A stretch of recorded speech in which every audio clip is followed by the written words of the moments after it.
স্বামীর উপস্থিতিতে ভাগ্নেকে স্বামী হিসেবে মান্যতা দিলেন মামি। ভাগ্নেকে নিয়ে পালিয়ে গিয়ে বিয়ে করলো মামি। চাঞ্চল্যকর এই ঘটনাটি ঘটেছে ত্রিপুরা ঊনকোটি জেলা কৈলাসহর জলাই গ্রাম পঞ্চায়েত গ্রামে। ওই গ্রামের বাসিন্দা শঙ্কর রবি দাস বিগত 5 বছর পূর্বে মূর্তিছড়া গ্রাম থেকে সরস্বতী রবি দাস নামে এক যুবতীকে ভালোবেসে বিবাহ করে। বর্তমানে তাদের সংসারে একটি কন্যা সন্তান রয়েছে। শঙ্কর রবি দাস আগরতলা IGM হাসপাতালে বেসরকারি নিরাপত্তা রক্ষীর কাজ করে। শঙ্কর রবি দাসের দূর সম্পর্কের ভাগ্নে সঞ্জয় রবি দাস তার বাড়িতে প্রায়শই যাতায়াত করত। পরবর্তী সময় ভাগ্নে সঞ্জয় রবি দাসের সাথে প্রণয় সম্পর্ক স্থাপন হয় মামি সরস্বতী রবি দাসের। গত পরশুদিন বাপের বাড়িতে যাবার নাম করে সরস্বতী রবি দাস তার কন্যা সন্তানকে নিয়ে বাড়ি থেকে বের হয়ে চলে যায়, কিন্তু আর বাড়িতে ফিরে আসেনি। এরপর শঙ্কর রবি দাস জানতে পারে তার স্ত্রী ভাগ্নে সঞ্জয় রবি দাসের সাথে পালিয়ে গিয়ে বিয়ে করেছে।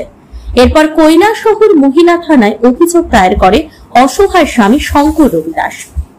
পরবর্তী সময় সরস্বতী রবি দাস এবং তার প্রেমিক ভাগ্নে সঞ্জয় রবি দাস কৈলাসহর মহিলা থানায় এসে দ্বারস্থ হয়। আজ দুপুরে সরস্বতী রবি দাস কৈলাসহর মহিলা থানায় লিখিত আকারে জানায় যে সে আর তার স্বামী শঙ্কর রবি দাসের সাথে সংসার করবে না এবং কন্যা সন্তানটি তার স্বামী শঙ্কর রবি দাসের সাথে থাকবে।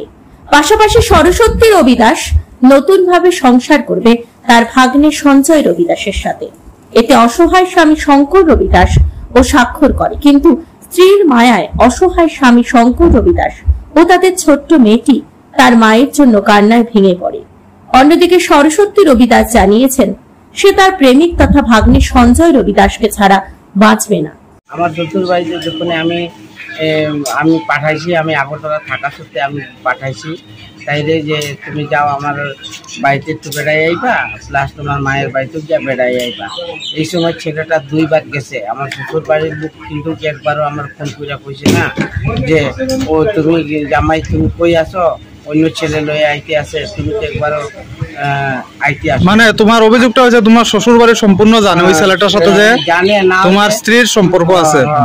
আনাইলে তারা জায়গা যায় কেমনে, তারা গেছে লোকালোক আমার ফোন করে কইছে না। আর 2 বার আইয়া থাকা গেছে, তারা আমার কইছে না কেরে কোন তো দরকার আসলো না যে জামাই তুমি কই আসো, এই ছেলেটা তুমি বারবার লয়ে আইতে আসে, এখন কোন দরকার শ্বশুর বাড়ি পুরা দোষ আছে।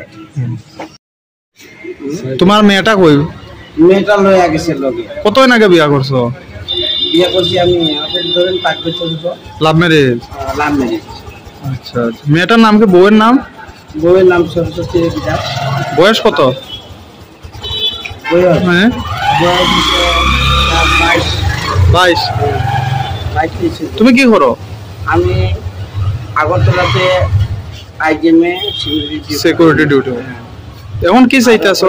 এখন তো ডিউটি করি না, এখন তো বর্তমানে বাড়িতে আয়া সিকিউরিটি ডিউটি চাইরা। নেওয়ার পরে আমি এরকম যে হবো আমি ভাবতেই পারছি না এরকম করবো। আমি তারার বাড়িতে, তারার আগে আমি আমার বাড়িতে আইতো, থাকতো, খাইতো। পুলাটা? হ্যাঁ পুলাটা, মানে তারা আমার ভাগনা তো, তার বড় ভাই বিয়া টিয়া করছেন? ভাগনা বিয়া করছে না, তার বড় ভাইও থাকতো। আমরা মানে ভাগনা হিসাবে থাকতাম একলগে। কি চাও? ওখানে আমি চাই যে আমার মেয়েটাই না দেখ, বউ চাও। বউ যদি না আইলে নাই, আইলে তো আইলই, কিন্তু আমার মেয়েটা যেন আইনা দেয়। আমি মেয়ের নাকি আমি কিভাবে থাকবো? আমার সবসময় চোখে কানটা আই, আমার গলা ঠান্ডা বয়ে গেছে। তোমার বয়স কত? আমার বয়স হলো 26। 26?